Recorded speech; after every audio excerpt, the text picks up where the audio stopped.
I'm here today to talk about the end of illness. I truly believe that we can delay or prevent illness until the 9th or 10th decade.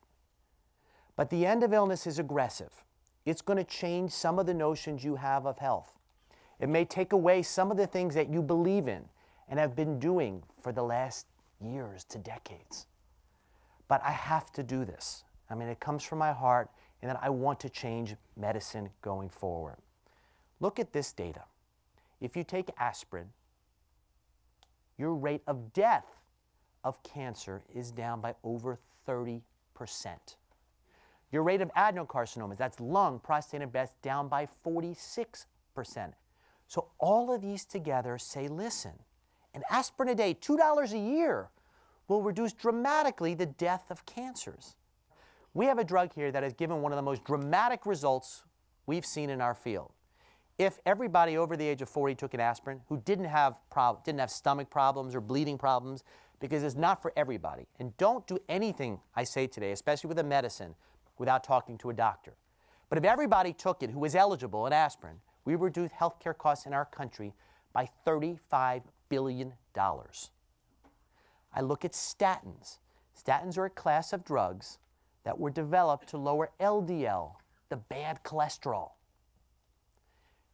They were done in clinical trials of people with heart disease initially, and it made them live dramatically longer. Then a clever trial was done called the Jupiter study, where they took people with normal cholesterol, they put them on a statin versus placebo in half the group, and they reduced or delayed heart disease by over a decade. They reduced the incidence of cancer. So one of the dominant mechanisms of statins is lowering inflammation. It's not just lowering the bad cholesterol. Get a yearly flu shot. People say, well, you gave me the flu. There's no way a flu shot can give you the flu. There is no live virus in it. And they say, well, you know, I always get better. It's not a big deal. Well, you may get better, but if you got the flu, those 5 to 7 days of inflammation a decade from now will raise your risk of heart disease and cancer. Look for sources of inflammation in you. Believe it or not, if you walk around all day and your feet hurt at the end of the day, that's inflammation. I don't like that. I want you to wear comfortable shoes. My wife gets mad at me. You're against high heels.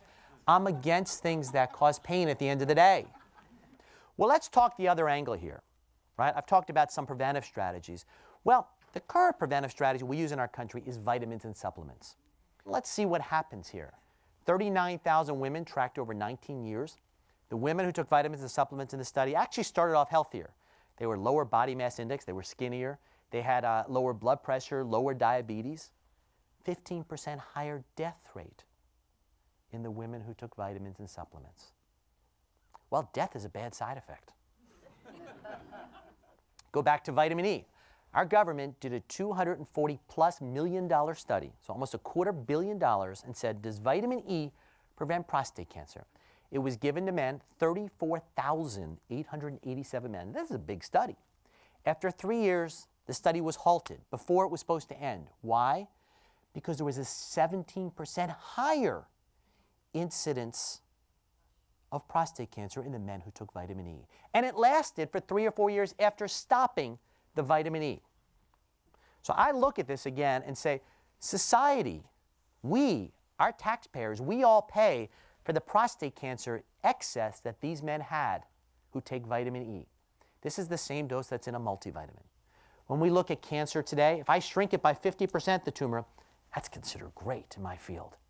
And it buys a month or 2 of extra life with obviously toxicities attached to it. I want to change you from a cancer state to a health state, from a diabetes state to a health state, not just lower your sugar. So I hope that after watching this program, you embrace the call to personal action, because the end of illness resides within all of us. It's up to each of us to do what we can to put an end to it. It's our obligation. Thank you.